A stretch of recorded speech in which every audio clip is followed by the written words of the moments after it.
தேவனுக்கு மகிமை உண்டாவதாக. இந்த மகிழ்ச்சியான பரிசுத்த ஆராதனைக்காக தேவனுக்கு ஸ்தோத்திரம் செலுத்துகின்றேன். அடியானையும் இங்கே அழைத்து பயன்படுத்துகின்ற அருமையான ஐபிஏ சபைகளின் தலைமை போதகரும், இந்த பெத்தேல் சிட்டி கத்தீட்ரலுடைய தலைமை போதகரும், சினாட் ஆஃப் பெண்டகாஸ்டல் சர்ச்சஸினுடைய மாடரேட்டருமாக இருக்கிற அருமையான ரெவரண்ட் டேவிட் பிரகாசம் ஐயா அவளுக்கும் அவருடைய துணைவியார் அவளுக்கும் வாழ்த்துக்களை தெரிவித்துக் கொள்ளுகின்றேன்.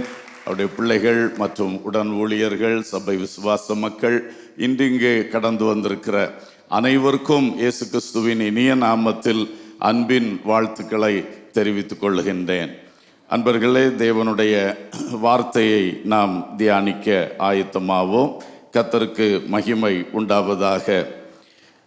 இன்றைக்கு நேசருடன் என்கிறதான ஒரு வார்த்தையை உன்னத பாட்டுகளின் புஸ்தகத்தில் சொல்லப்பட்டிருக்கிற சில வசனங்களை வைத்து நாம் தியானித்து நம்முடைய நடைமுறை கிறிஸ்தவ வாழ்வுக்காக அதை எடுத்துக்கொள்ள இருக்கின்றோம். கர்த்தருக்கு மகிமை உண்டாவதாக.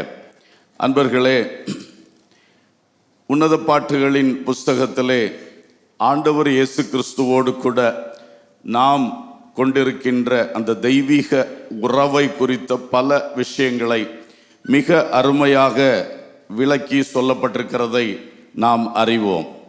அதில் முதலாவது ஒரு வசனத்தை நான் உங்களுக்கு வாசிக்கும்படியாக விரும்புகின்றேன். உன்னத பாட்டு 8வது அதிகாரம் 2வது வசனம். 8:2. நான் உம்மை கூட்டிக் கொண்டு என் தாயின் வீட்டுக்கு அழைத்து கொண்டு போவேன்.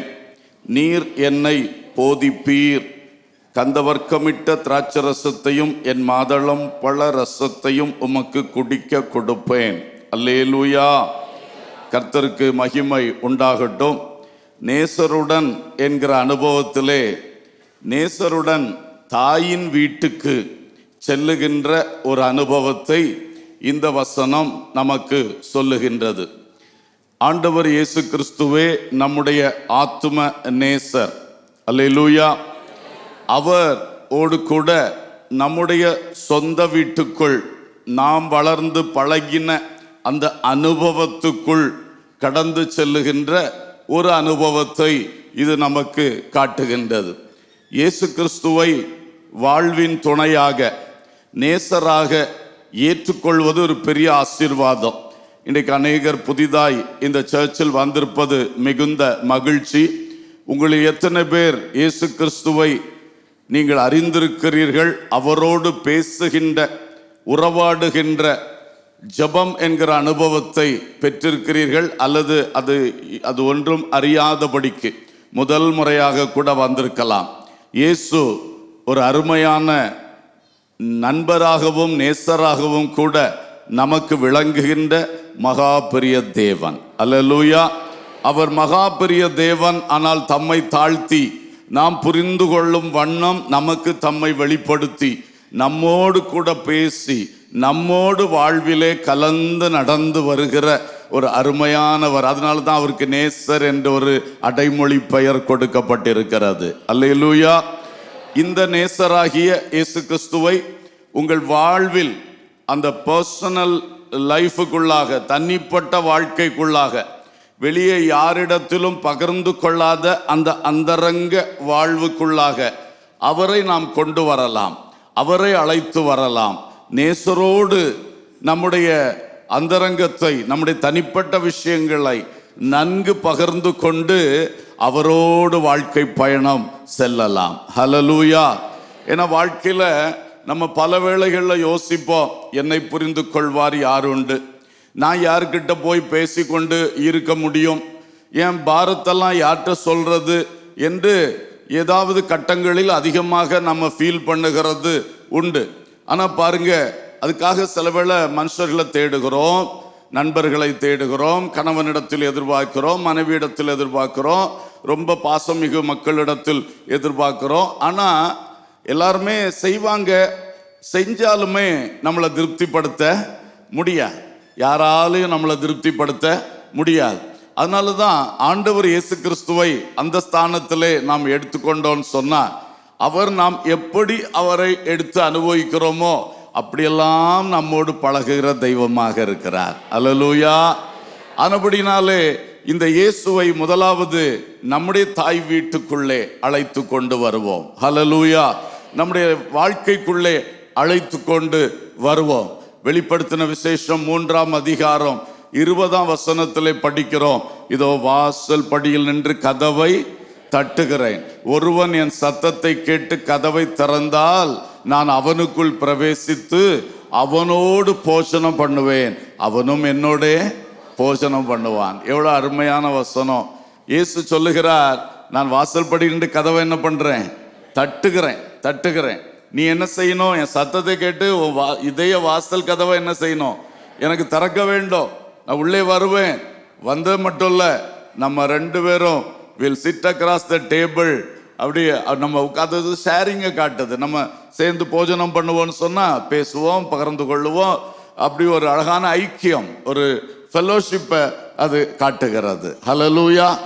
இந்த பெரிய தேவன் நம்மளோடு ஐக்கியப்பட விரும்புகிறார். அதுவே நமக்கு கிடைத்த ஒரு பெரிய பாக்கியம். இன்னைக்கு எட்டாத நிலையில் தெய்வங்கள் என்று அறியப்படுகிறவர்கள் உண்டு. ஆனால் இயேசுவோ நமக்காக தம்மை தாழ்த்தி பரலோகத்திலிருந்து பூலோகத்துக்கு வந்தவர். ஆமென். அவர் இன்றைக்கும் நம்மோடு பேச, நம்மோடு உறவாட எப்பொழுதும் விரும்புகிறார். மோசே காலத்துல நான் ஜனங்கள் நடுவிலே தங்கும்படி எனக்கு ஒரு பரிசுத்த ஸ்தலத்தை உண்டாக்குங்கன்னு சொன்னார். அவருடைய ஆசையை பாருங்க. எவ்வளவு தூதர்களுடைய ஓயாத துதிகளின் நடுவில் பரிசுத்தமான எந்த ஒரு மாசில்லாத ஒரு இடத்துல அவர் இருக்கிறாரு. உயரமான சிங்காசனத்தின் வலது பார்சத்துல இருக்கிறாரு. ஆனா அவருடைய ஆசை என்ன? என் மக்கள் மத்தியில நான் தங்கி இருக்கணும். அல்லேலூயா. கடைசியில கூட நம்மளெல்லாம் இப்படி சர்ச்சில் கூட்டிக் கொண்டு வர்ற நோக்கம் என்ன? நம்மளெல்லாம் ஆயத்தப்படுத்தி ஒரு நாள் அவரோடு சேர்த்து கொண்டு அவர் வாழும் இடத்திலே நம்மையும் வைத்து இதோ மனுஷர்கள் மத்தியிலே தேவன் வாசம் பண்ணுகிறார் என்று எழுதியிருக்கிறத நிறைவேற்ற விரும்புகிறார். ஸோ ஆண்டவர் எப்பொழுதும் நம்மளோடு ஐக்கியப்பட விரும்புகிறார். நாம் எத்தனை பேர் அவரை நம்முடைய தனிப்பட்ட அறைகளுக்குள் அழைத்து சென்றிருக்கிறோம்? பலர் ஒருவேளை இயேசுவை ஏற்றுக்கொண்டிருப்போம், இயேசுவோடு பழகி கொண்டிருப்போம். ஆனால் நம்முடைய உள்ளத்தில் பல அறைகள் இருக்கிறது அல்லவா? சில அறைகள் இன்னும் கூட அவருக்கு திறக்கப்படாம அடிக்கப்பட்டு இருக்கிறதா? ஒரு கெஸ்ட் வீட்டுக்கு வந்தாச்சுன்னா சில அறைகளில் தான் அவங்கள நம்ம கொண்டு வருவோம். எல்லா அறைகளுக்குள்ள என்ன செய்ய மாட்டோம், அழைத்து கொண்டு வரமாட்டோம். அதே மாதிரி ஒரு கெஸ்ட் மாதிரி நீங்க வச்சிருக்கீங்களா? இன்றைக்கு இயேசுவை இதுவரைக்கும் உங்க வாழ்க்கைக்கு உள்ள எந்த அறைகளுக்குள்ள நீங்க அழைத்து வரவில்லையோ அந்த அறைகளுக்குள்ளேயும் அழைத்து வாருங்கள். உங்கள் வாழ்க்கையே பிரகாசமாகிவிடும். ஹல்லேலூயா. உங்கள் துக்கமே உங்களை விட்டு மாறிவிடும். ஆமென். ஆண்டவர் இயேசு துக்கத்தை சந்தோஷமாக மாற்றுகிறவர். ஹல்லேலூயா. தோல்வியை ஜெயமாக மாற்றுகிறவர். ஆமென். வாழ்க்கையில எதெல்லாம் நமக்கு ஒரு நெகட்டிவாக, ஒரு இழந்து போகிற, ஒரு கீழ் நோக்கி போகிற அனுபவத்திலே இருக்கின்றதோ அதையெல்லாம் ஆண்டவர் இயேசு மேன்மையாக்க முடியும். நீங்க இடம் கொடுங்க, திறக்க வேண்டியதை திறந்து கொடுங்கள். ஹல்லேலூயா. இது யார்ட்டையும் சொல்ல முடியாது. அப்படி சில ரகசியங்கள் உண்டு. ஐயோ இதை சொன்னா என் பேரை கெட்டுருமே, என் மானம் என்ன, மரியாதை என்ன ஆகும் அப்படின்னு நினைக்கிறோம் இல்லையா? அதை இயேசுவிடத்துல ஷேர் பண்ணலாம். ஹல்லேலூயா. வேற ஏதாவது ஃப்ரெண்ட்ஸ் கிட்ட சொன்னா கூட அந்த டைமுக்கு அவங்க ஆறுதல் சொல்லுவாங்க, ஒரு இதமா இருக்கும். ஆனால் நாளைக்கு அவங்களே வாய் விட்டுருவாங்க. அந்த ரகசியம் திடீர்னு என்ன ஆயிடும்? ஏதோ சந்தர்ப்பத்தில் மனுஷன் தானே, அறிந்தோ அறியாமலோ வெளியே விட்டுருவாங்க. ஆனால் இயேசு கிட்ட சொன்னா அந்த ரகசியம் வெளியே போகாது. ஹல்லேலூயா. அழகா டீல் பண்ணுவார், அழகா டீல் பண்ணுவார். ஒர்க் பிளேஸ்ல சில ப்ராப்ளம், வீட்டில் சொன்னா வேலைக்கு விட மாட்டாங்க, யார்ட்டையா சொன்னா அடுத்தது பிரச்சனை ஆகிடும். அந்த மாதிரிப்பட்ட ட்ரபிள்ஸ் நிறைய பேர் ஃபேஸ் பண்ணுறது உண்டு. வெளியே சொல்ல முடியாது, சொன்ன வேலை இழந்துருமே, அல்லது வீணா வீட்டுக்கு சண்டை வந்துருமே. ஆனால் அதெல்லாம் இயேசுகிட்ட நீங்கள் பகிர்ந்து கொண்டீங்கன்னா அருமையாக டீல் பண்ணுவார். அல்லேலூயா. அவர் உங்களுக்குள்ள நீங்கள் வச்சுக்கிங்க, அவர் உங்களோட கூட இருப்பார். உங்கள் வாழ்க்கையில் என்னென்ன காரியங்கள், ஐயோ இதுக்கு ஒரு தீர்வு கிடைக்காதா, இதுலேருந்து எனக்கு ஒரு விடுதலை கிடைக்காதா, இதுக்கு நான் எத்தனை முயற்சி எடுத்தாயிற்று, இதுக்கு மட்டும் ஒரு விடுதலை வரலையே. அந்த விஷயத்திலும் இயேசு உங்களுக்கு நன்மை செய்வார். கண்டிப்பா உங்களை அவர் இந்த எந்த விஷயத்திலும் வெட்கப்படுத்தவே மாட்டார், வெறுமையா விடவே மாட்டார், வெறுங்கையாய் ஒரு பொழுதும் உன்னை நடக்க வைக்கவே மாட்டார். ஹல்லேலூயா. அவர் கூட இருப்பதே நம்ம வாழ்க்கையில் ஒரு பெரிய பலனாக இருக்கும். எந்த வாழ்க்கையிலும் சில காரியம் இல்லாம தான் இருக்கும், ஆனா இயேசு கூட இருந்தா அந்த இல்லாமை கூட இனிமையாத்தான் தெரியும். ஆமென். இயேசுவை அந்தரங்க வாழ்வுக்குள் அழைத்து வர வேண்டியது மிக அவசியம். ரொம்ப க்ளோஸா இயேசுட்ட பேச பழகணும், ரொம்ப ஓப்பனா இயேசுவிடத்துல பகிர்ந்து கொள்ள பழகணும். அப்போ உங்க வாழ்க்கையில அந்தரங்கத்தில் இருக்கிற கட்டுகள் எல்லாம் அவிழ்க்கப்படும். ஆமென். ஸ்தோத்திரம். சிலரை பார்த்தா சிரிக்கவே முடியல, ஆனா இயேசுவோடு நெருங்கி பழகி பாருங்க, எல்லாரையும் நேசிக்க, எல்லாரையும் முகம் பார்த்து பேச அழகான ஒரு உள்ளத்தை உங்களுக்கு தருவார். ஆமென். நம்ம விரும்பினா கூட சிலரை ஃபேஸ் பண்ண நம்மளால முடிய மாட்டேங்குது, அப்படித்தானே? அவங்க பார்த்தா அந்த பக்கமா திரும்பிட்டு போயிடுறோம். அவன் புறப்பட்டு வெளியே வர்ற டைம் கேட்டு சத்தம் கேட்குதப்ப நான் கொஞ்சம் 10 நிமிஷம் தாண்டி நான் என்ன செய்கிறேன், என் கேட்டை திறக்கிறேன், இந்த மாதிரிலாம் இருக்கும். ஆனால் இயேசு வந்தாருன்னா இந்த மாதிரி என்னென்ன கட்டுகள் இருக்கோ எல்லா கட்டுகளும் அவிழ்க்கப்படும். பகை இருந்த இடத்திலே, பகையின் நிமித்தமாக பல பிரச்சனைகள் உள்ளத்தில் எழும்பி, கசப்பு, வைராக்கியம், இதெல்லாம் சரீரத்தில் பல வியாதிகளை கொண்டு வருது, மனசுல பயங்கர கட்டுகளை கொண்டு வருது, ஆவியில ஜெபிக்க விடாம, கர்த்தரை பின்பற்ற விடாம கட்டுகளை கொண்டு வருது. இதுக்கெல்லாம் ஆண்டவரை உள்ள வச்சு அவர்கிட்ட எல்லாம் ஷேர் பண்ண ஆரம்பிச்சீங்கன்னா அவர் எல்லா கட்டுகளையும் உடைப்பார். ஹல்லேலூயா. விடுதலை வரும், மகிழ்ச்சி வரும், சமாதானம் உண்டாயிருக்கும், திருப்தி உண்டாயிருக்கும், எல்லாம் நிறைந்த ஒரு அழகான வாழ்க்கை இயேசு உங்களுக்கு தருவார். ஹல்லேலூயா, ஹல்லேலூயா. கர்த்தருக்கு ஸ்தோத்திரம். விசேஷமாக சங்கீதம் 91 முதலாம் வசனம் எல்லாருக்கும் தெரியும். உன்னதமானவரின் மறைவில் இருக்கிறவன் சர்வ வல்லவரின் நிழலில் தங்குவான். அதை நம்ம பார்த்தோம்னா பலவேளை நம்முடைய பாதுகாப்புக்காக மட்டும் அதை எடுத்துக்குவோம். ஆனால் அந்த முதல் வார்த்தையை நீங்கள் பாருங்க, உன்னதமானவருடைய மறைவில் இருக்கிறவன். உன்னதமானவருடைய மறைவு, the secret place of the most high. ஆண்டவருடைய அந்த மறைவிடம், அந்த அவருடைய பர்சனல் சேம்பர், அவருடைய தனிப்பட்ட அறை, அந்த மறைவுக்குள் இருக்கிறவன்.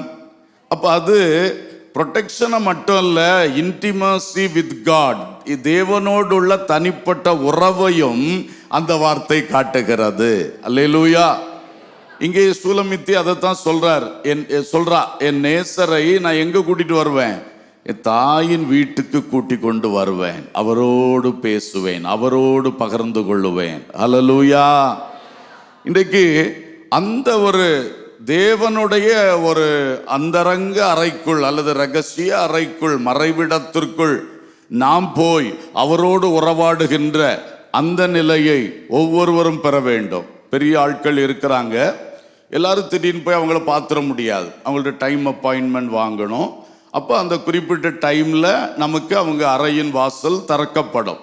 அவங்க இருக்கிற அந்த ரூமுக்குள்ளே போயிட்டு அவங்களோட என்ன செய்ய முடியும், பேச முடியும். அதே மாதிரி தான் அதிகாலை நேரம் பெஸ்ட் டைம். அதிகாலை எழும்பின உடனே மைண்டும் ஃப்ரெஷ்ஷாக இருக்கும், சரீரமும் ஃப்ரெஷ்ஷாக இருக்கும், நல்லா இருக்கும். அந்த டைம் யாரோடு உறவாட எடுத்துக்கொள்ளணும், தேவனோடு. ஹல்லேலூயா. அப்போ அந்த உன்னதமானுடைய மறைவுக்குள்ள டெய்லி காலையில் நம்ம பிரவேசிக்கணும். போய் கொஞ்ச நேரம் உட்கார்ந்து அவரோட பேசணும், அவர்கிட்ட கேட்கலாம், அவர்கிட்ட சொல்லலாம், அவர்கிட்ட எதையும் செய்யலாம். அது மட்டும் இல்லை, அவர் சொல்றதையும் கேட்கணும். நம்ம சொல்றதை மட்டும் அவர் கேட்கறதுக்காக போய் அவர்கிட்ட பேசிட்டு இருக்கக்கூடாது. அவரும் பேச விரும்புவார், அவருக்கும் கொஞ்சம் இடம் கொடுக்கணும். நம்ம நிறைய பேர் அப்படி கொடுக்க மாட்டோம். ஆரம்பத்திலேருந்து முடிவர்ற அதை தாரும் இதை தாரும், மளிகை கடைக்கு லிஸ்ட் போட்ட மாதிரி அப்படியே பட்டியல் வச்சுருப்போம் நம்முடைய தேவைகளை. எனக்கு இது வேணும், என் பிள்ளைக்கு அது வேணும், அவருக்கு இது வேணும், இவருக்கு அது வேணும். அப்படி கடைசியில் போய் எல்லாத்துக்கும் ஜெபம் பண்ணுவோம். ஈரான் யுத்தம் நிறுத்தப்படணும், எல்லாத்துக்கும் ஜெபம் பண்ணுவோம். அவர் ஒன்று பேசுறதுக்கு வருவார், நம்ம இடமே கொடுக்க மாட்டோம். சிலவேளை அப்படி தான் இருக்கும். சிலர் நம்மோட பேசிகிட்டே இருப்பாங்க, நம்ம ஒரு பதில் சொல்லணும்னா விடவே. இது மாதிரி தான் நம்ம பண்ணிக்கிட்டு இருக்கோம் ஆண்டவர்கிட்ட. அவர் பேச விரும்புகிறாரு, பேச விடுறதில்ல. பிறகு வந்துட்டு என்கிட்ட கர்த்தர் பேசுறதே இல்லை. நான் தான் எவ்வளோ ஜெபம் பண்ணி பார்க்குறேன், ஆனால் ஆண்டவர் வார்த்தை எனக்கு கேட்க மாட்டேங்குது. அவர் இப்போ உன்ட்ட பேச விட்டியா? நான் பேச முயற்சித்தனே, பேச விட்டியா? நீ கேப்பே தராமல் நீ பேசிட்டு போயிட்ட. அதனால உங்க ஜெப வாழ்க்கை மறுரூபமாகட்டும். ஹல்லேலூயா. நாம் கர்த்தரோடு பேசுவது கேட்பது மட்டுமல்ல. பவுலுடைய முதல் ஜெபமே, ஆண்டவரே நான் என்ன செய்ய நீர் சித்தமாயிருக்கிறீர். ஹல்லேலூயா. அது வேணும், அது வேணும். சாமுவேலுக்கு ஏலி சொல்லி கொடுத்தார், சொல்லும் அடியேன் கேட்கிறேன். நல்ல டீச்சிங்ஸ் இல்லை இதெல்லாம். இதெல்லாம் நம்ம ப்ரேயர் லைஃப்பில் அப்ளை பண்ணுறோமா? ஆண்டவரே நீங்கள் சொல்லுங்கப்பா, நான் இவ்வளோ நேரம் பேசினேன், நீங்கள் கொஞ்சம் நேரம் பேசுங்க ஆண்டவரே. அப்படி கேட்குறோமா? அப்படி பைபிளை திறந்து வச்சுட்டு வசனங்களை வாசித்தா வசனங்கள் மூலமாக கூட ஆண்டவர் என்ன பண்ணுவார்? பேசுவார். ஹல்லேலூயா. ஒரு பாடலை நம்முடைய நினைவில் கொண்டு வருவார். அப்படி பிரசன்னத்துக்குள் உட்கார்ந்து அந்த பாடலில் 2 சரணத்தை அப்படியே பாடும் பொழுது அதன் மூலம் கூட கர்த்தர் என்ன பண்ணுவார்? பேசுவார். பல நிலைகளில் அவர் பேசுகிறார். அந்த பேசுறதுக்கு இதெல்லாம் சேர்ந்து தான் அந்த உறவு. எனவே அந்த உறவை நம் ஒவ்வொருவருக்குள்ளும் நாம் டெவலப் பண்ணணும், வளர்த்தணும். ஹல்லேலூயா. இதை மட்டும் செஞ்சீங்கன்னா உங்க வாழ்க்கையில சந்திக்கிற அத்தனை பிரச்சனைக்கும் தீர்வு அங்கதான் இருக்கு, அங்கதான் இருக்கு. எதையும் அவர்கிட்ட பேசலாம், எதையும் கேட்கலாம். பேச பேச உரிமை வரும், பேச பேச இன்னும் பேச தைரியம் வரும். அந்த உரிமையும் தைரியமும் அந்த கிருபையினால், அவர் நம்ம மேல வச்ச கிருபையினால நமக்கு கிடைக்குது. போக போக ரொம்ப ஓவராக சிலர் என்ன பண்ணுவாங்க, இயேசுவை மதிக்காமலே பேச ஆரம்பிச்சிருவாங்க. அந்த மாதிரி போயிடக்கூடாது. அதிகமாக ஜெபிக்கிற ஆள்களுக்கு வரக்கூடிய ஆபத்து, அவங்க நினைக்கிறது என் ஜெபத்தினால எல்லாம் நடக்குது. உன் ஜெபத்தினால எல்லாம் நடக்கலை, உன் ஜெபத்தை கேட்டு கிரியை செய்கிற கர்த்தரால் தான் எல்லாம் நடக்கிறது. ஆமென். பிரேயரை ஒரு பெரிய மந்திர சக்தி மாதிரி பலர் என்ன பண்ணுறாங்க, இப்போ நான் ஜெபித்தேன் அது நடந்தது, நான் ஜெபித்தேன் இது நடந்தது. நீங்கள் ஜெபித்தீங்க, யார் செஞ்சா அதை சொல்ல விட்டுருவாங்க. பல வேளை பார்க்குறோம். அதனால் நம்ம வளர வளர ஆண்டவரோடு ரொம்ப க்ளோஸாக பழக பழக இன்னும் அவரை கனம் பண்ணணும், இன்னும் மதிப்பாக வச்சிருக்கணும். ஹல்லேலூயா, ஸ்தோத்திரம். ஆனால் ரொம்ப உரிமையோடு பழகணும். பயந்து எங்கேயோ நின்று கும்பிடு போட்டுட்டு போகிற தெய்வம் அல்ல இவர். ஹல்லேலூயா. கிட்ட நெருங்கி வந்து பேச விரும்புகிற, அனுமதிக்கிற, வா வா மகனேன்னு சொல்லி கூப்பிடுகிற தெய்வமாக இருக்கிறார். ஹல்லேலூயா. ஸோ அந்த உன்னதமானுடைய மறைவுக்குள்ள போகிற டெய்லி அந்த அது செய்கிற அந்த அனுபவத்தை நீங்கள் எடுத்துக்கிட்டீங்கன்னா, அது பொதுவாக குவைட் டைம் அப்படின்னு சொல்லுவாங்க. அமைதியாக இருந்து ஆண்டோட்ட பேசி ஆண்டோடைய வார்த்தைகளை கேட்டு குடும்பத்தை எப்படி நடத்தணும்ப்பா, இன்னைக்கு எப்படி என் காரியங்களை செய்யணும், இன்னைக்கு வேலையில் எப்படிப்பட்ட காரியங்கள் இருக்க, அதை எப்படி செய்யலாம், எல்லாத்தையும் அவர்கிட்ட கேட்கலாம், எல்லாத்தையும் கேட்கலாம். யாக்கோபுக்கு ஆடு மேய்க்கிறதுக்கு சொல்லி கொடுத்த தெய்வம் அவர். ஹல்லேலூயா. எந்த பணியும் அவருக்கு அவர் தந்த பணி தான். நீங்கள் மிருக ஜீவனை மேய்க்கிற பணி செஞ்சாலும் சரி, பெரிய ஹை லெவல் பணி செஞ்சாலும் சரி, எல்லாத்துக்கும் அவர் ஆலோசனை தருவார். ஆமென். எதையும் அவர்கிட்ட பேசலாம். அவர் இறங்கி வந்து நம்மோடு உறவாடுவார். கண்டிப்பாக அவர் நம்மோடு கூட பேசுவார். ஆனபடினாலே இந்த உன்னதமான தேவனுடைய உறவுக்குள்ள வாங்க. அப்படி போயிட்டோம்னா சர்வ வல்லவருடைய நிழலில் தங்குவோம். நம்ம டெய்லி அங்கே போக பழகிட்டோம்னா அவர் தம்முடைய ஷேடோவை நம்ம மேலே போட்டுருவார். ஆமென். ஷேடோ போட்டுருவார். ஏன் ஷேடோ போட்டுருவார்னு சொல்கிறேன்னா, ஒரு நாள் ஒரு சம்பவம் நடந்துச்சு. எங்கள் ஒரு ஊழியக்காரரை அரெஸ்ட் பண்ணணும் அப்படின்னு வந்துட்டாங்க திடீர்னு. எதுனா தப்பு செஞ்சதுக்காக இல்லை, சர்ச் விஷயமா. அங்கே சர்ச் நடத்தக்கூடாது அப்படி சொல்லிக்கிட்டு அரெஸ்ட் பண்ணணும் அப்படின்னு சொல்லி வந்துட்டாங்க. அவர் அப்போ என்கிட்ட பேசிகிட்டு இருக்கிறாரு. வெளியே போலீஸ் வந்து நிற்குது வீட்டுக்கு வெளியே. அப்போ எனக்கு தகவல் வந்துச்சு, அவ்வளோ வெளியே விட்டுறாதீங்க, உடனே அவரை கூட்டிகிட்டு போயிடுவாங்க. அப்போ நான் வீட்டுக்குள்ளேயே வச்சுட்டு நாங்கள் டீல் பண்ணிக்கிட்டே இருந்தோம். அப்போ தான் சொன்னாங்க, போலீஸ் ஷேடோ போட்டுட்டாங்க. போலீஸ் என்ன பண்ணிட்டாங்களாம்? ஷேடோ. அன்னைக்கு தான் எனக்கு ஃபர்ஸ்ட் அந்த வார்த்தை தெரியும். போலீஸ் ஷேடோ போட்டாங்களா? அப்போ இவரை பிடிச்சி அவங்க கையில் எடுக்கணும்னு அவங்க பிளான் பண்ணியாச்சு. அதனால் அவங்க இப்போ என்ன போட்டாங்களாம்? ஷேடோ போட்டால் அவர் ஃபாலோ பண்ணிகிட்டே இருக்காங்க. அவர் எங்கே போனாலும் 2 பேரும் என்ன செய்வாங்க? ஃபாலோ பண்ணுவாங்க. அரெஸ்ட் பண்ணி கொண்டு போனோன்னு சிலர் ஹாஸ்பிட்டலைஸ்ட் ஆயிடுவாங்க தெரியும்ல. அப்போ அங்கேயும் 2 பேர் நிற்பாங்க, ஷேடோ. அவங்க கஸ்டடியில் எடுத்தாச்சுன்னா அப்புறம் அவங்க என்ன போட்டுடுறாங்க, ஷேடோ போட்டுடுறாங்க. அவங்க எடுக்கிற பர்பஸ் வேற.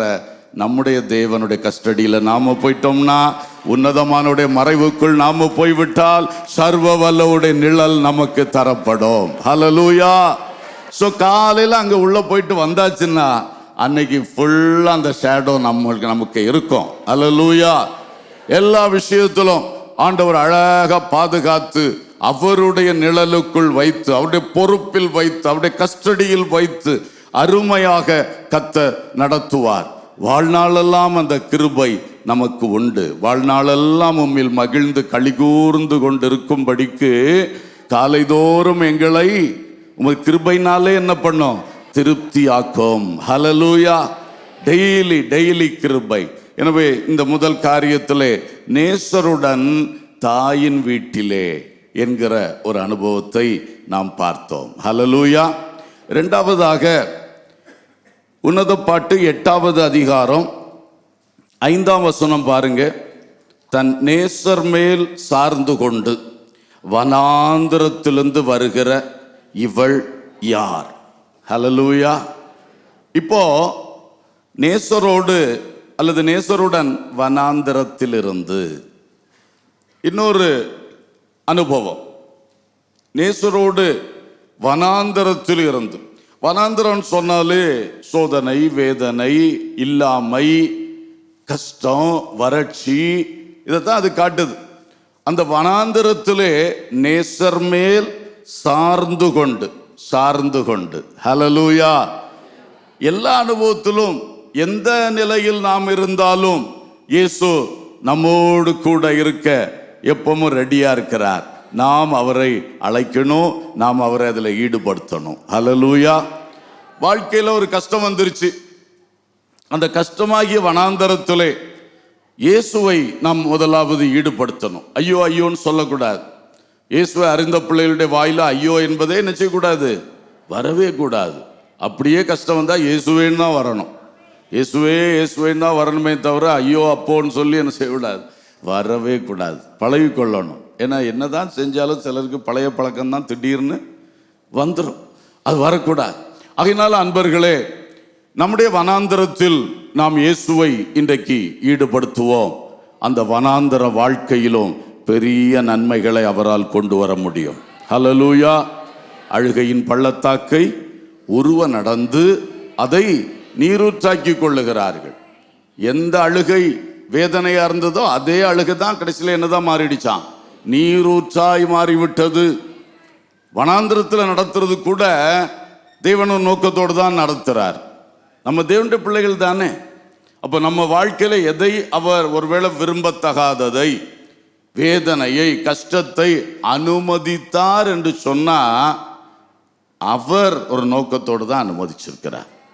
அந்த நோக்கம் நிச்சயமாய் மேன்மைக்கு உரியதுதான். தெய்வ மக்கள் இதை நன்கு அறிந்திருந்தார்கள். ஆபகுக் ஒரு தீர்க்கதரிசி ஒரு பட்டியலே போடுவார். அத்திமரம் துளிர் விடாமல் போனாலும், அது இல்லாமல் போனாலும், இது இல்லாமல் போனாலும் சொல்லிட்டு கடைசியில் சொல்லுவார், நான் கர்த்தருக்குள் மகிழ்ச்சியா இருப்பேன், என் தேவனுக்குள் களி கூறுவேன். எப்போ களி கூறுவேன்? அத்திமரம் பிசினஸ் டவுன் ஆகி போகும்போது, லாபம் நஷ்டமாக மாறும் பொழுது, இன்பம் துன்பமாய் மாறும் பொழுது, அதுதான் அந்த தேவ பிள்ளையுடைய அனுபவம். அப்பமும் நான் மகிழ்வேன்னு மட்டும் சொல்லலாம். என்ன சொல்றாரு? களி கூறுவேன். எப்படி ஐயா ரிஜாய்ஸ் பண்ண முடியும்? அந்த நேரத்தில் ஒரு பெரிய ஆச்சரியமான காரியம் நடந்தால் துள்ளி குதிச்சு ரிஜாய்ஸ் பண்ணுவாங்க, தானா வரும். இதுல யார் ரிஜாய்ஸ் பண்ணுவான்?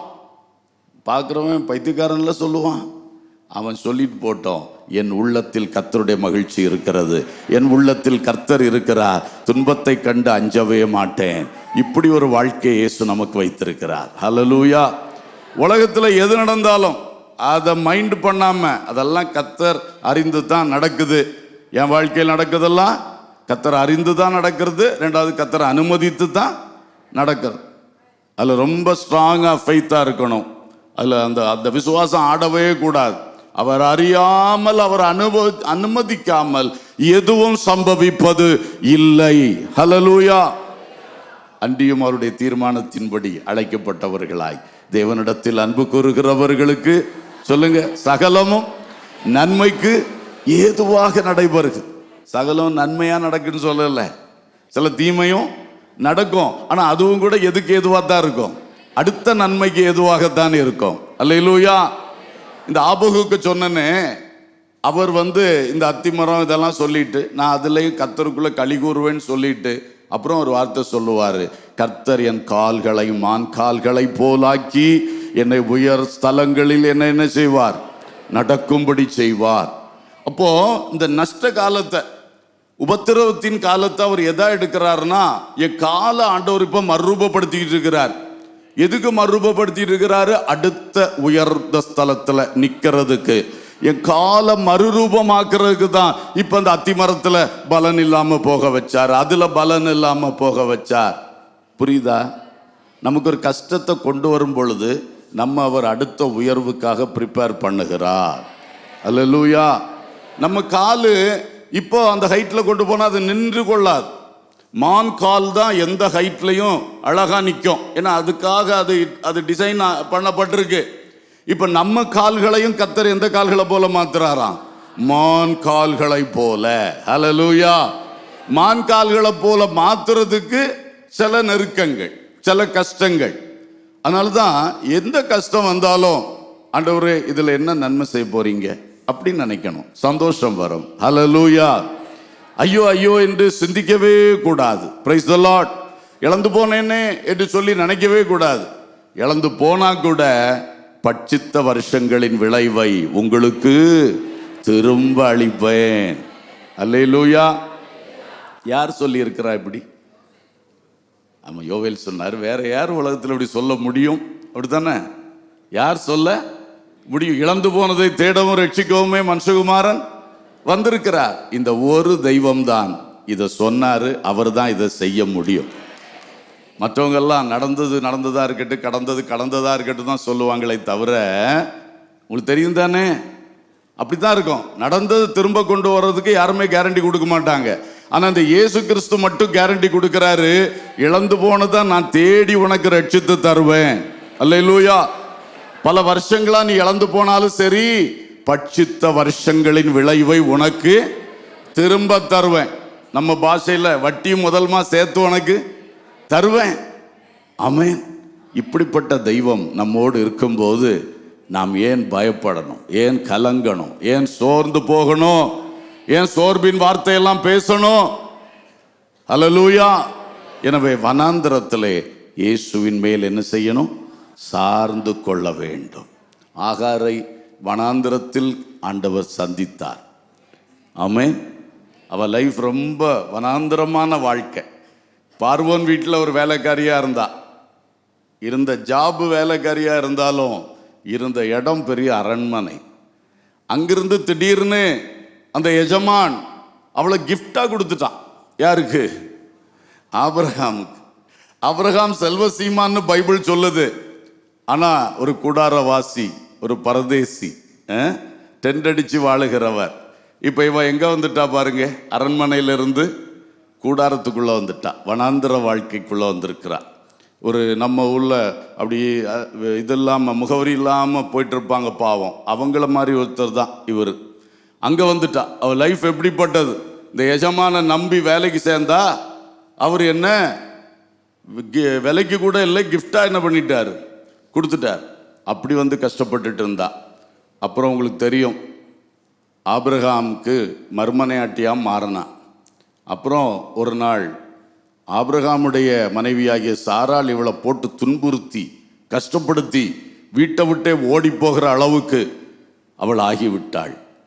எஜமான்கிட்ட வேதனை, அடுத்தது நாச்சியார் எஜமாட்டிக்கிட்ட வேதனை. அடுத்து ஒரு நாள் பார்த்தா அந்த ஆபிரகாமே வீட்டை விட்டு போயிருமா? எவ்வளோ சங்கடம். எஜமானால் கைவிடப்பட்டு, எஜமாட்டியால் கைவிடப்பட்டு, கைப்பிடித்த கணவனாலும் கைவிடப்பட்டு வனாந்தரத்துக்கு போய்விட்டாள். தண்ணி கூட கிடைக்கல. சாவுதான் இனி மிச்சம் என்று இருந்த பொழுது கர்த்தர் அவளை தேடி வனாந்தரத்தில் வந்தார். ஹல்லேலூயா. ஒருவேளை இப்படிப்பட்ட சூழ்நிலைகளிலே கைவிடப்பட்டவர்களாக, கணவனை இழந்தவர்களாக, பிரிந்தவர்களாக, ஒற்றை நிலையில் நின்று பிள்ளையும் வளர்த்து வாழ்க்கையில் மிகுந்த வேதனையோடு நீங்கள் ஒரு வனாந்தரத்தில் தவித்து கொண்டிருக்கலாம். வேலைக்கு போனேன், திடீர்னு வேலையை விட்டு பிரித்து விட்டாங்களே, அப்படி வேதனையோடு நீங்கள் இருந்து கொண்டிருக்கலாம். எதுவும் இல்லாமல் ஒரு ஜீவனாம்சம் கூட தருகிறார் இல்லையே, அதுக்காக போய் கோர்ட் வாசல்ல காத்து கிடக்க வேண்டியிருக்கே என்கிற சங்கடங்களுக்குள்ளே பல ஆகார்களுடைய வாழ்க்கை இன்னைக்கு பல வேதனைகளுக்குள் இருக்கலாம். ஆனால் நீங்க செய்ய வேண்டிய காரியம், உங்கள் பூமிக்குரிய நேசர்களும் எஜமான்களும் உங்களை கைவிட்டாலும் இந்த நேசர் மேல் சார்ந்து கொள்ளுங்கள், அவர் உங்களை கைவிடவே மாட்டார். உனக்கு ஆறுதலும் சொல்லுவார், உன் வாழ்வையே அழகாய் ஆறுதலுக்கு நேராய் நடத்தவும் செய்வார். ஆமென். மரியாள் கண்ணீர் விட்ட பொழுது அந்த கண்ணீரை இயேசு பார்த்தார். உடனே இயேசுவும் கண்ணீர் விட்டார். எனக்கு ரொம்ப ஆச்சரியம். அவர் தான் உயிரோடு எழுப்பத்தானே வந்திருக்காரு. லாசருவை உயிரோடு எழுப்பினா ஆட்டோமேட்டிக்காக அந்த கண்ணீர் ஆனந்த கண்ணீராக மாறிடும் இல்லையா? அதுக்கிடையில எதுக்கு அவர் கண்ணீர் விடணும்? ஏன்னா அவர் பிரசன்ட் சிச்சுவேஷனையும் புரிந்து கொள்ளுகிற, உணர்ந்து கொள்ளுகிற ஒரு அருமையான நேசர். ஹல்லேலூயா. நம்ம கண்ணில் கண்ணீர்னா அவர் கண்ணிலையும் கண்ணீர் வரும். அவர் அப்படி நம்முடைய ஃபீலிங்ஸை ஷேர் பண்றார். இதெல்லாம் ரொம்ப ஆச்சரியமானது. அவர் மரியாளுக்கு மட்டுமல்ல, நம்ம ஒவ்வொருத்தருக்கும் இன்றைக்கும் அப்படித்தான் செய்கிறார். அந்த நேரம் வேண்டிய ஆறுதலை செய்வார். அந்த நாயின் ஊர் விதவை இருந்த மகனே இழந்து இப்ப யாரும் இல்லாம அந்த பாடைக்கு பின்னால நடந்து வரும் பொழுது அவர் அழாதே, என்ன வார்த்தை சொன்னாரு? அழாதே. அப்பவும் நான் யோசிப்பேன், எதுக்கு அவள்கிட்ட அழாதேன்னு சொல்லணும்? டைரக்டா இவன்ட்ட வாலிபனை எழுந்துருன்னு சொன்னா போதுமே, அவ அப்புறம் அழமாட்டாள்ல. ஆனா பாருங்க, ஆண்டவர் நமக்கு நிரந்தர தீர்வு தருகிறவர். ஆனா இப்ப இருக்கிற இந்த சமயத்தின் சூழ்நிலையும் அறிகிறவர், உணர்கிறவர், அதையும் அதிலும் பங்களிக்கிற ஒரு அருமையான நேசர் இவர். ஹல்லேலூயா. வனாந்தரத்தில் இவர் ஒருவரே நம்பத்தக்க நண்பர். ஆமென். கீழ் நோக்கி போகும் பொழுது தேடுகிறவங்க எல்லாம் வரமாட்டாங்க, போன் அடிச்சா எடுக்க மாட்டாங்க, எல்லாம் சுவிட்ச் ஆஃபா கிடக்கும், இல்லைன்னு சொன்னா அவுட் ஆஃப் ரேஞ்ச்ல இருக்கும். அது இயற்கை. ஆனா இவர் மட்டும் நாம கூப்பிடாமலே தேடி வருவார். ஆபத்தில் நானே அவனோடு இருந்து அவனை தப்புவித்து அவனை கனப்படுத்துவேன் என்று சொன்னவர் வார்த்தையில் உண்மை உள்ள தெய்வன். ஹல்லேலூயா. ஏன் கண்ட இடம் நீ ஓடுகிறாய்? அதை தேடியும் இதை தேடியும் எதற்கு ஓட வேண்டும்? இந்த இயேசு ஒருவர் இருக்கும் பொழுது, சகலத்துக்கும் சொல்யூஷனாக, தீர்வாக இயேசு நமக்கு இருக்கும் பொழுது, நாம் அண்டி நெருங்கத்தக்கவராக வாசலை திறந்து வைத்து சிலுவையில் இரு கரத்தை விரித்தவர் இன்றைக்கும் நம்மை அணைக்கும்படி அந்த கரத்தை விரித்தவராய் இருக்கும் பொழுது யாரை தேடி நீ ஓட வேண்டும்? ஹல்லேலூயா. இந்த இயேசுவை ஏன் நீங்க அனுபவிக்காம இருக்கிறீங்க? இயேசுவை அறிஞ்சு 10 வருஷம் ஆச்சு, 20 வருஷம் ஆச்சு. ஆனா இந்த மாதிரிலாம் அனுபவிக்கிறோமா? கிடையாது. அப்ப இயேசுவ கிட்ட வந்துட்டோம், இந்த நன்மைகளை அனுபவிக்காம இருக்கிறோமே. இன்றைக்கு ஒரு தீர்மானம் எடுப்போம். என் வனாந்தரத்தில் மனுஷன் மேல சார மாட்டேன், இயேசு மேல மட்டும்தான் சாய்ந்து கொள்ளுவேன். ஹல்லேலூயா. என் வனாந்தரத்தில் கர்த்தர் மேல சாருவேன். எலியா தீர்க்கதரிசி, அவருக்கு ஒரு பஞ்ச காலம் வந்தது. அவருக்கு மட்டும் இல்ல, தேசத்துக்கே வந்தது. இவரை போஷிக்கிறதுக்கு ஆண்டவர் கேரி தாற்றண்டையில உட்கார வச்சு காகங்களை கொண்டு என்ன பண்ணாரு? போஷித்தார். சரி, பஞ்ச காலத்துல நமக்கு அப்பமும் இறைச்சியும் நிச்சயமா நான் நினைக்கிறேன் ஆகாப் வீட்டுல தான் கொண்டு வந்திருக்கோம் காக்கா. அந்த பஞ்ச காலத்துல வேற யார் வீட்டுல அப்பமும் இறைச்சியும் இருக்கும்? என்ன கொண்டு வந்து கொடுத்துட்டே இருக்கு. அப்போ இந்த எலியா இப்ப டெய்லி காக்காவை தான் பார்ப்பார். காக்கா எப்போ வரும், காக்கா எப்போ வரும், அப்பம் எப்போ வரும். அப்படி காக்கா மேல சார்ந்து இருந்தவரை திடீர்னு ஆண்டவர் சொல்லிட்டா, நீ எழுந்து சாரி பாத்துக்கு போ, அங்கே உன்னை போஷிக்கும்படி ஒரு விதவைக்கு என்ன பண்ணியிருக்கேன், கட்டளையிட்டு இருக்கேன்னு சொல்லிட்டார். இவர் போனார். போய் அங்க பார்த்தா அந்த அம்மா காக்காவோட பரிதாபமா இருக்கு. அது சொல்லுது, நானும் என் மகனும் ரெண்டு அப்பம் சுட்டு, ஏன் 3 செய்யக்கூடாதா? 2 அப்பம். அந்த அம்மா வாழ்க்கையே 2 தான். அதுக்கு எத்தனை விறகு பிறக்கணுமா? 2 விறகு. 3 விறகு பிறக்குனா அதுக்கு மனசே இடம் கொடுக்கல. நாங்கள் 2 பேர் தான், எங்களுக்கு எல்லாமே என்னது தான்? 2 தான். இப்படி சொல்லக்கூடிய ஒரு அம்மாட்டையாக்கும் ஆண்டவர் என்ன பண்ணியிருக்கார்? அனுப்பியிருக்கிறார். கட்டளையிட்டேன்னு சொன்னார். இந்த அம்மா எல்லாம் ஏருக்கு மாறா பேசிக்கிட்டு இருக்கே, ஆனாலும் இவருக்கு ஒரு விசுவாசம்தான். அவர் கட்டளையிட்டார்ல, ஏதாவது செஞ்சிருப்பாரு. எனக்கு முதல்ல கொண்டு வாமா, செய்யுமா, நீ சொன்ன மாதிரியே செய்யுமா, எனக்கு முதல்ல கொண்டு வா. அங்கே வாசல் திறந்தது. ஹல்லேலூயா. கர்த்தர் அப்படி அழகா செய்வாரு. எலியா கர்த்தரை சார்ந்தாருன்னா சந்தோஷமா ஓடி இருப்பாரு. காக்காவை சார்ந்தாருன்னா அடுத்த நன்மையின் வாசல் அவருக்கு திறந்திருக்காது. கர்த்தர் சாரிபாத்துக்கு போன்னு சொன்னா இல்லை இங்க இருந்தா தான் காக்கா வரும்னு சொல்லி உட்கார்ந்துருந்தா என்ன இருப்பாரு? அதனால சில காகங்களை கொண்டு கர்த்தர் நம்மை போஷிக்கலாம் ஒரு குறிப்பிட்ட காலம். சில விதவைகளை கொண்டு சில காலம் போஷிக்கலாம்.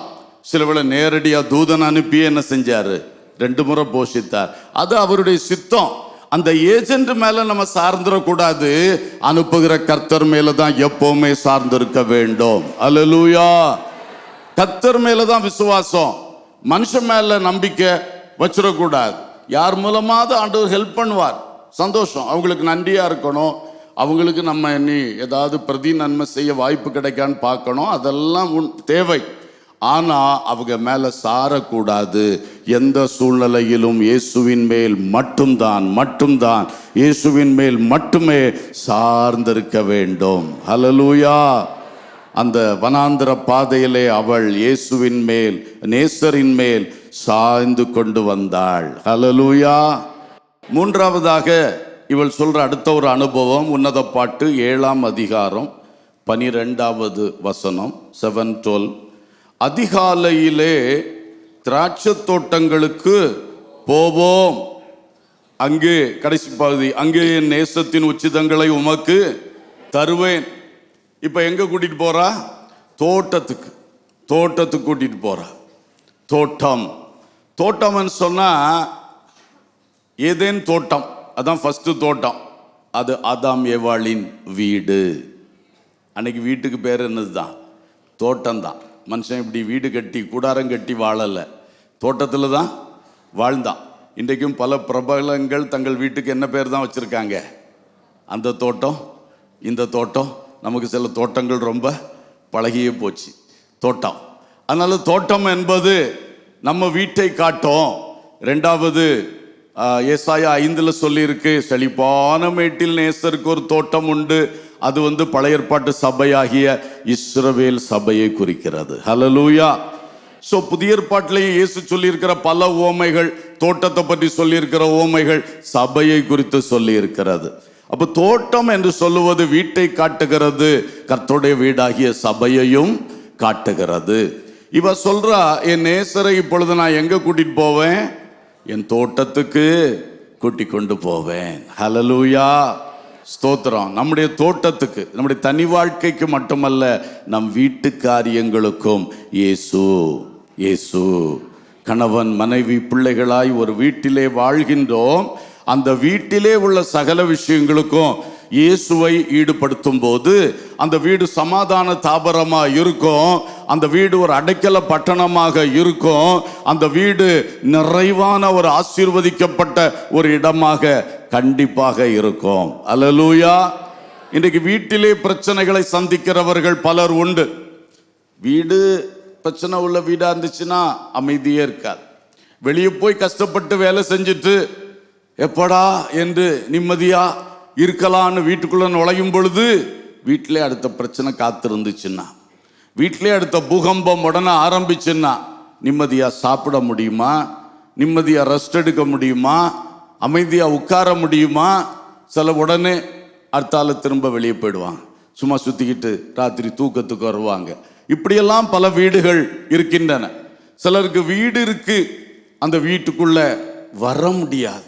வீட்டுக்குள்ள நுழைஞ்சதை பார்த்தாலே கடன்காரர்கள் வந்து விடுவார்கள். என்ன செய்ய? ராத்திரி லைட்டெல்லாம் ஆஃப் பண்ண சொல்லி பேக் டோர் வழியா வந்து குடும்பத்தை பார்த்துட்டு எங்கேயோ போய் ஒளிச்சு கிடக்கிற வாழ்க்கைகளை நான் அறிந்திருக்கிறேன். இப்படியெல்லாம் இருக்கு வீடுகள். பல கஷ்டங்கள் துன்பங்கள் உண்டு. சில வேளை நம்முடைய குறைவுகளினால் ஏற்பட்டிருக்கலாம். எல்லாம் நம்முடைய குறைன்னு சொல்ல முடியாது. சிலர் பாவம் தங்களுடைய சகோதரிகளுக்கு விவாகம் நடத்தி வைப்பதற்காக கஷ்டப்பட்டு கடைசியில் இவர் கடனாளியாக மாறி இவருடைய வீட்டில் பரிதாபம் இருக்கிறது. அவர் என்ன தப்பு செஞ்சா இந்த நிலைக்கு வந்திருக்கிறார்? அவர் பிறருக்கு உதவி செய்து நன்மை செய்து இந்த பாடுகளை அனுபவிக்கிறவளும் உண்டு. பல தரத்தில் இருக்கலாம். எது இருந்தாலும் உங்க வீட்டில் இயேசுவை நீங்க அழைச்சிங்கன்னா இயேசு கண்டிப்பா அதை சரி செய்வார்.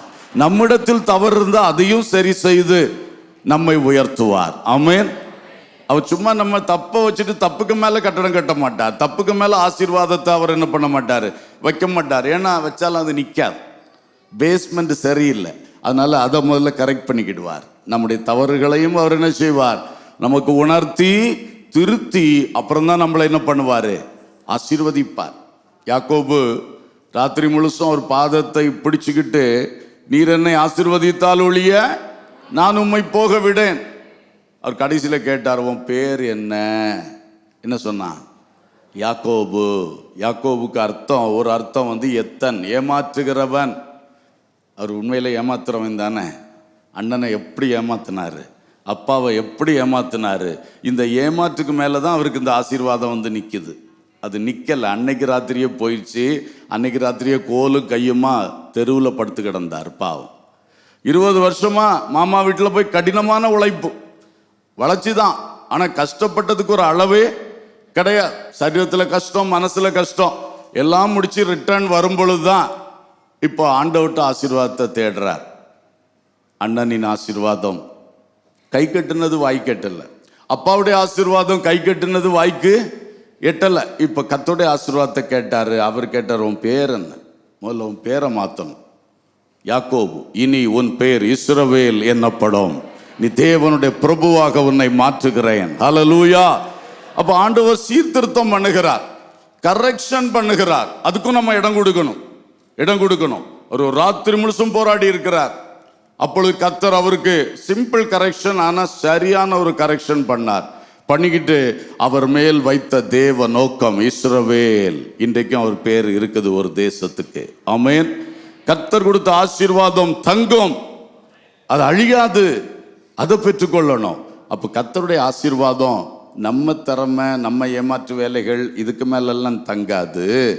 அதை கரெக்ட் பண்ணி கர்த்தருடைய நீதியின் வழியில், செம்மையான வழியில், வசனத்தின் வழியில் நாம் வர்றதுக்கு நம்மளை ஒப்பு கொடுக்கும் போது கர்த்தர் ஆசீர்வதிப்பார். அதுக்கு பிறகு அந்த ஆசீர்வாதம் தங்கும்.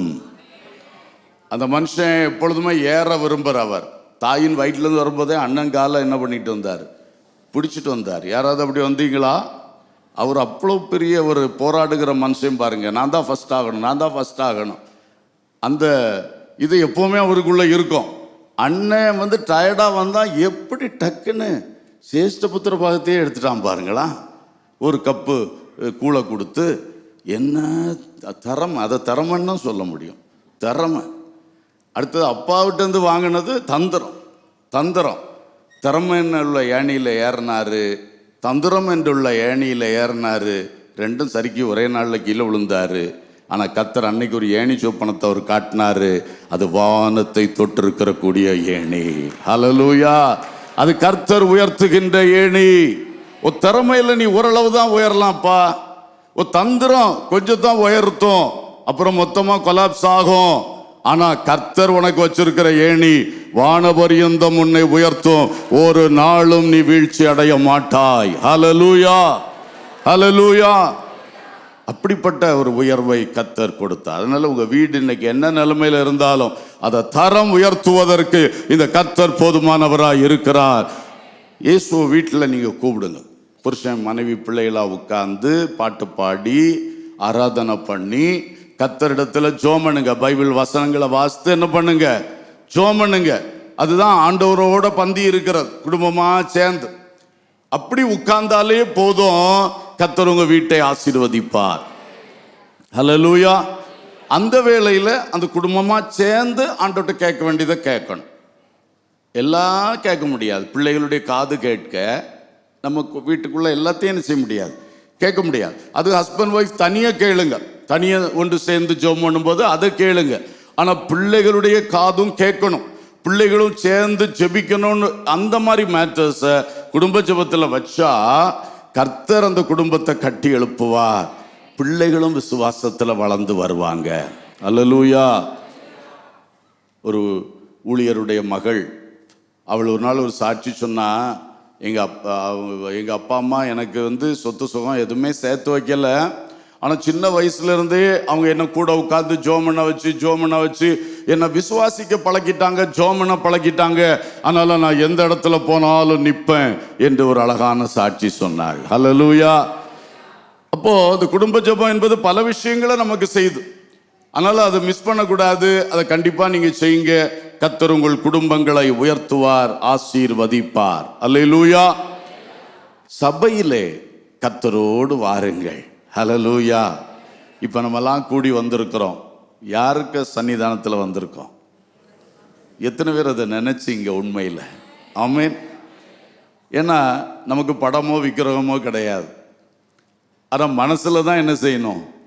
இயேசுவை தியானிக்கணும். ஏன்னா அவர் இன்னைக்கும் உயிரோடு இருக்கிற தெய்வம். அதனால தான் படத்தையோ எதையும் நம்ம மாட்டி வைக்கிறது கிடையாது. அவர் நமக்குள் வாழ்ந்து கொண்டு இருக்கிறார். இயேசு நம்ம மத்தியில் உலாவி கொண்டிருக்கிறார். அதை நம்ம அடிக்கடி விசுவாசிக்கணும். இந்த சபையாகிய தோட்டத்துக்குள்ள வரும் பொழுதும் பாஸ்டரை பார்க்கறதுக்கு இல்லை, பக்கத்தில் இருக்கவங்கள அவங்க ஃப்ரெண்ட்ஸை பார்க்கறதுக்கு இல்லை, சர்ச்சில் உள்ள பல விஷயங்களை பார்க்கறதுக்கு இல்லை, இயேசுவை தேடி வரணும். ஹல்லேலூயா. ஹல்லேலூயா. இயேசு மூலம் பிதாவானவரை ஆராதிக்கும்படி, பரிசுத்த ஆவியிலே சேர்ந்து பிதாவை ஆராதிக்கும்படி இங்கே வருகிறோம். ஆமென். இந்த சிந்தனை தான் நமக்கு இருக்கணும். இங்கிருந்து யார் பிரசங்கம் பண்ணாலும் அவர் பிரசங்கம் பண்றார், இவர் பிரசங்கம் பண்றாருன்னு உள்ள கண்ணோட்டத்தில் எடுக்கக்கூடாது. இதுக்குள்ள கர்த்தர் என்னோடு என்ன பேசுறார். ஹல்லேலூயா. கர்த்தர் எனக்கு என்ன தருகிறார். ஒரு மணி நேரம் பேசினா எல்லாம் உங்களுக்கா இருக்காது, ஆனால் கண்டிப்பா உங்களுக்கு ஒன்று இல்லாம இருக்காது. அதை கேட்ச் பண்ணிக்கணும்.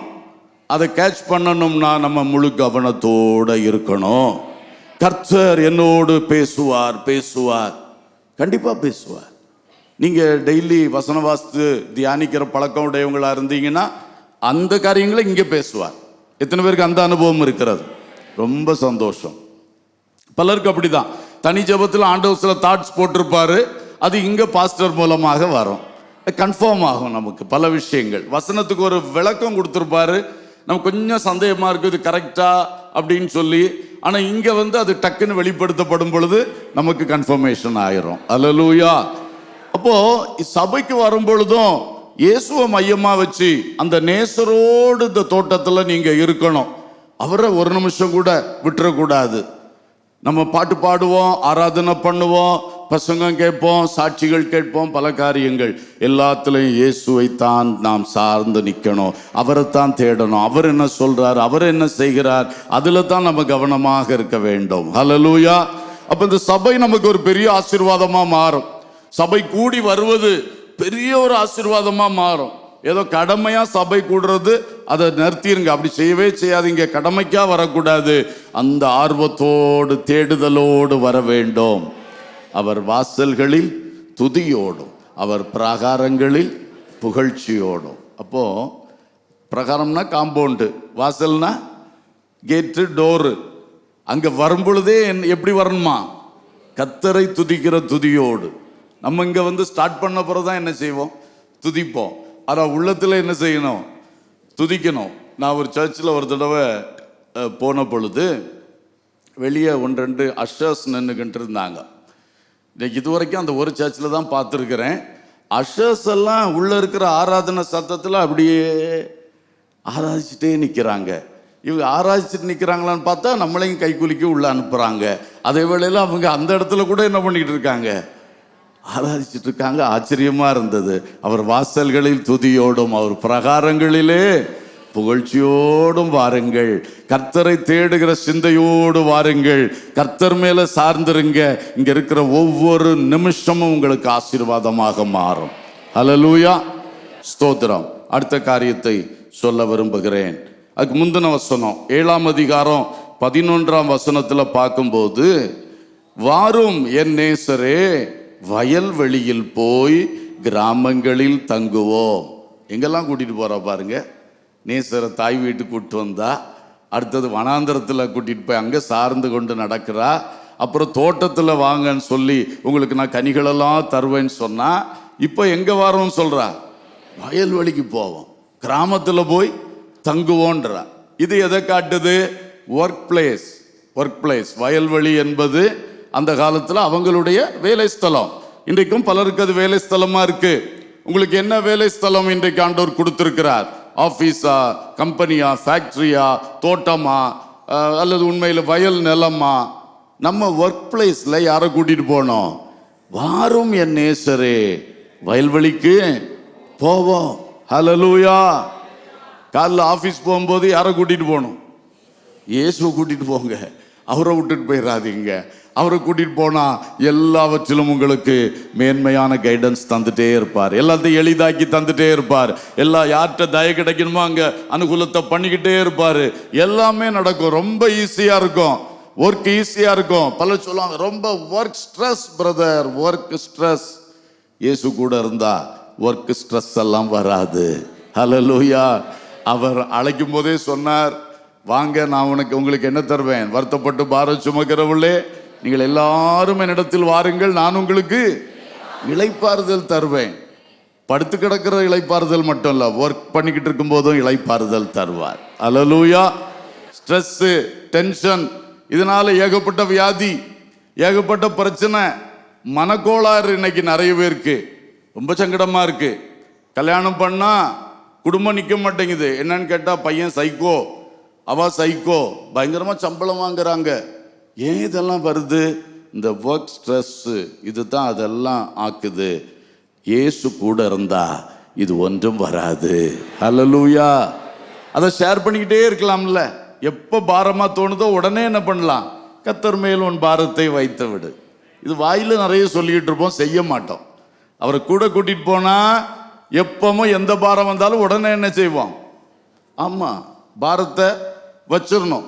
Transfer your burdens unto God. அவங்க டிரான்ஸ்ஃபர் பண்ணி வச்சிருங்க. இது என் தலையில இருக்கக்கூடாது. ஆண்டவரே நீங்க பார்த்துக்கிடுங்க, நீங்க தந்த வேலை நீங்க பார்த்துக்குங்க அப்படி சொல்லணும்.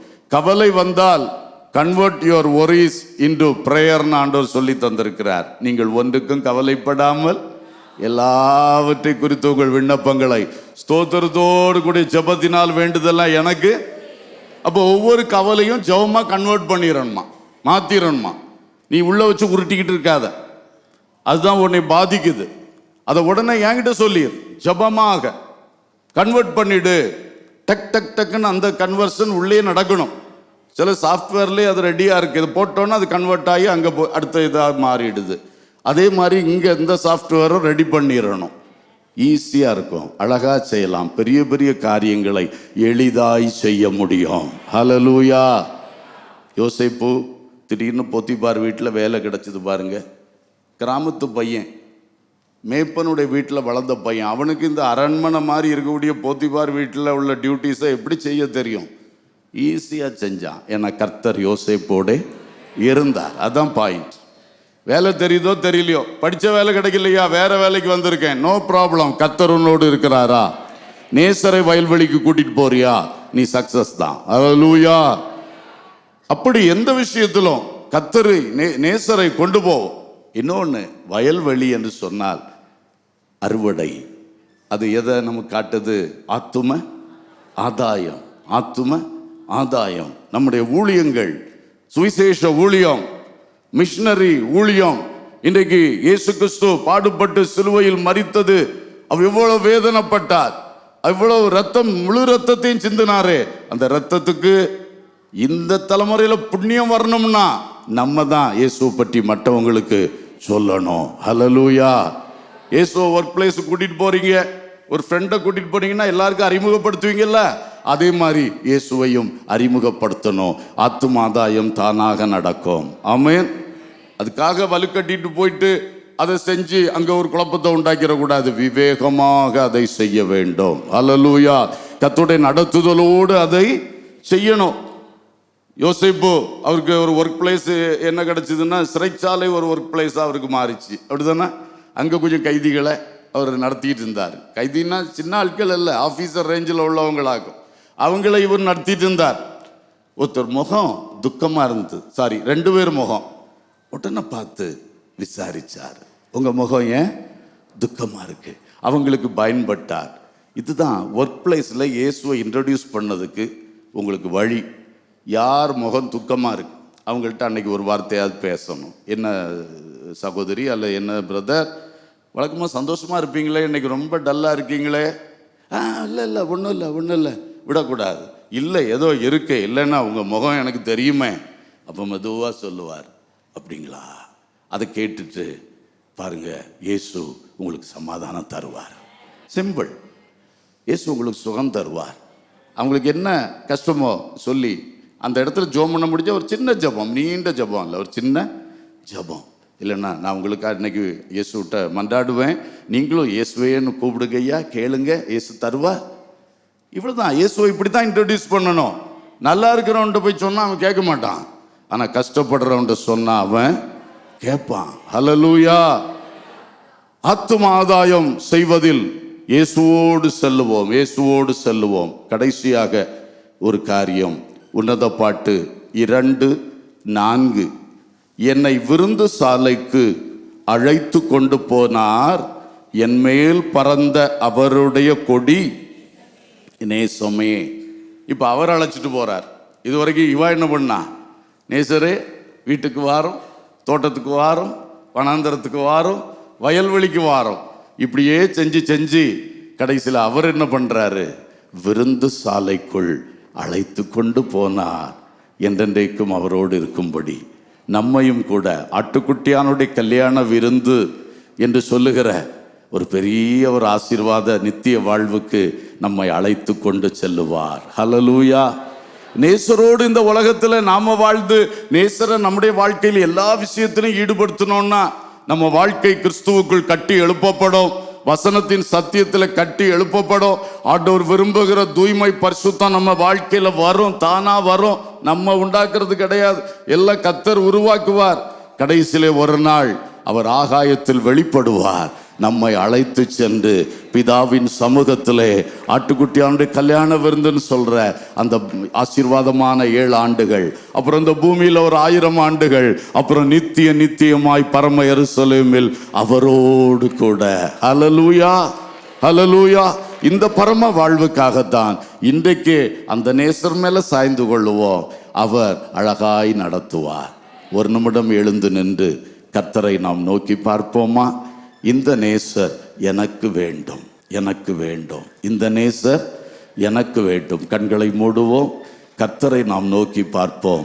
இந்த நேசரை ஒரு விசை நோக்கி பார்த்து, இதுவரை பேசினது மாதிரி இல்லை, இப்போ கொஞ்சம் ஃப்ரீயா, இயேசுப்பா, இயேசுவே, என் நேசரே, என் அன்பரே, எப்படி நீங்கள் கூடுவீங்களோ அப்படி கூப்பிடுங்க.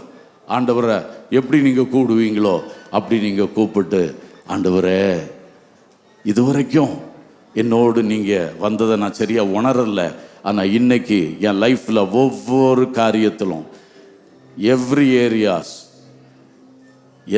எல்லா பகுதியிலையும் வாங்கப்பா, நீங்கள் இருக்கிறத நான் உணரத்தக்கதா என்னோட கூட நடங்கப்பா, நான் உங்களோட எப்பவும் பேசுவேன்ப்பா. சொல்லுங்க. நான் சொல்றதை நீங்கள் கேட்குற டைம் இல்லை இது, இப்போ நீங்கள் பேசுகிற டைம். எல்லாரும் தயவு செய்து பேசுங்க. நீங்கள் வாயினால் அதை அறிக்கை பண்ணும்போது அது உங்கள் வாழ்க்கையில் அப்படியே ஆகிவிடும், அப்படியே நடக்கும். பாருங்க, சொல்லுங்க, ஆண்டவர்ட்ட சொல்லுங்க. ஹல்லேலூயா, ஹல்லேலூயா. நீங்கள் சொல்கிறத ஆண்டவர் விரும்பி கேட்கிறார். சின்ன பிள்ளைகள் முதல் பெரியவர்கள் வரைக்கும், வாலிபர்கள் எல்லாருமே வாய் தரங்க, உள்ளத்தை தரங்க, திறந்து பேசுங்க, திறந்து பேசுங்க. ஆமென். என் வாழ்க்கைக்குள்ள என் அந்தரங்கத்தை, எனக்கும் உங்களுக்கும் நடுவில் ரகசியம் இனி எதுவுமே கிடையாதப்பான்னு ஒரே வார்த்தை சொல்லுங்க. அதை அப்படியே செயல்படுத்துங்க. No secret at all. ஆண்டவர்ட்ட மறைக்கிறதுக்கு ஒண்ணுமே கிடையாது. ஒன்றும் எல்லாத்தையும் ஓப்பன் பண்ணிடுவேன். உங்க முன்னால ஒரு திறந்த புஸ்தகமா நான் இருப்பேன். ஆமென். உங்க கண்களுக்கு முன்னதாக மறைவான சிருஷ்டி எதுவுமே இல்லை. என் வாழ்க்கையில் எதுவுமே உங்களுக்கு நான் மறைச்சு வச்சாலும் மறைக்க முடியாது. அதனால எல்லாத்தையும் நான் ஓப்பன் பண்ணி திறந்து வைக்கிறேன். என்னுடைய தவறானதை சரிப்படுத்திடுங்க, நன்மைகளை கட்டி எழுப்புங்க. ஸ்தோத்திரம்ப்பா. யார் வனாந்தரத்தில் நடந்து கொண்டிருக்கிறீங்க, இயேசுவை அங்கே கூட்டிட்டு செல்லுங்க. நிச்சயமாய் ஆமென், உன் துன்பத்தை இன்பமாய் கர்த்தர் கட்டாயம் மாற்றுவார். நீ துன்பத்தை கண்ட நாட்களுக்கு பதிலாக சந்தோஷத்தை காணும்படி வைப்பார். நிச்சயமாகவே முடிவு உண்டு. உன் நம்பிக்கை வீண் போகாது. இயேசு மேல வைக்கிற நம்பிக்கை வீண் போகாது. உறுதியா வாய் திறந்து அறிக்கை பண்ணுங்க. ஸ்தோத்திரம். என் வீட்டில் வாங்கப்பா, என் தோட்டத்தில் வாங்கப்பா. ஹல்லேலூயா. ஏதோ சர்ச்சில் வந்து தான் உங்களை பார்ப்பேன்னு இல்லை, என் வீட்டிலேயே உங்களை பார்ப்பேன், டெய்லி பார்ப்பேன். ஹல்லேலூயா. என் வேலை ஸ்தலத்துக்கு வாருங்க. இன்று முதல் நாளைக்கு நான் வேலைக்கு போகும் பொழுது இனி நான் தனியே வேலைக்கு போவதில்லை, என் இயேசுவோடு செல்லுவேன். இயேசுவின் கீழே நின்று தான் அந்த வேலையை நான் செய்வேன். நான் டிரைவிங் பண்றேன், ஆனா கர்த்தருக்கு கீழே நின்று தான் டிரைவ் பண்ணுவேன். எல்லாத்துலயும் அவருடைய கை இருக்கும். அதை விசுவாசிப்பேன், அதை அறிக்கை செய்வேன். ஹல்லேலூயா. இதோ சீக்கிரமாய் வருகிறேன் என்று சொன்னவர் ஆமென் நம்மை அழைத்து சொல்லும்படி நாம் நினைக்கிறத பார்க்கிலும் வேகமாய் வருகிறார். அதனால ஒவ்வொரு நாளும் ஏனோக்கு தேவனோடு சஞ்சரித்தது போல இயேசுவோடு சஞ்சரிப்போம். அவர் வரும் பொழுது நாம் அவரோடு சேர்ந்து எடுத்துக்கொள்ளப்படுவோம். ஹல்லேலூயா. Glory, praise the Lord. அன்பின் பிதாவே, நல்ல தகப்பனே, நீர் உம்முடைய குமாரனை எங்களுக்கு அனுப்பி அவரை எங்களுக்கு இரட்சகராய் தெய்வமாய் மட்டுமல்ல நேசராக அன்பராக நண்பராக தந்ததற்காய் ஸ்தோத்திரம். சில அனுபவங்களை நாங்கள் தியானித்தோம். அதை எங்கள் வாழ்வில் அப்படியே நடைமுறையாய் அனுபவமாய் மாற்றித்தாங்க என்று கெஞ்சுகிறோம். ஆசீர்வதியும் இயேசுவின் நாமத்தில் பிதாவே.